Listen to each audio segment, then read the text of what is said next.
കൂട്ടുകാരി ഇനി അഭിയും അമൃതയും കൊടും ശത്രുക്കളോ? അതേ പ്രേക്ഷകരെ, നമ്മുടെ കലാവധിയുടെ ആ ഒരു ചക്രവ്യൂഹത്തിൽ നമ്മുടെ അഭിമന്യു പെട്ടുപോകുന്നുവോ?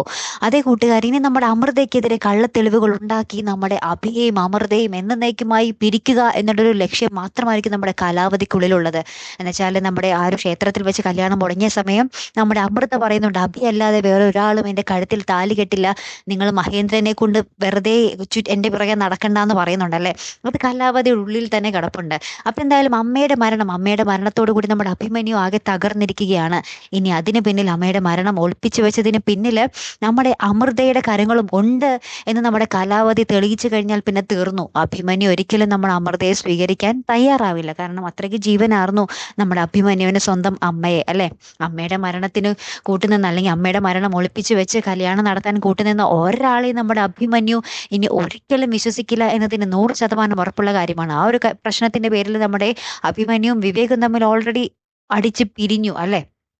പിന്നെ നമ്മുടെ അമൃതയ്ക്കെതിരെയും എന്തെങ്കിലും നമ്മുടെ കലാവധി കള്ളത്തെളിവുകൾ ഉണ്ടാക്കുക എന്നതായിരിക്കും അടുത്ത ലക്ഷ്യം. അങ്ങനെ നമ്മുടെ അമൃതയും അഭിയും എന്നേക്കുമായി വേർപിരിയുന്ന ഒരു മുഹൂർത്തങ്ങൾ തന്നെ ആയിരിക്കാം ചിലപ്പോൾ നമ്മുടെ പഞ്ചാഗ്നിയിൽ വരാൻ പോകുന്നത്. അപ്പൊ എന്തായാലും കാത്തിരുന്ന് തന്നെ കാണാട്ടോ. അടുത്തൊരു വീഡിയോയുമായി വരുന്നത് വരയ്ക്കും ഗുഡ് ബൈ.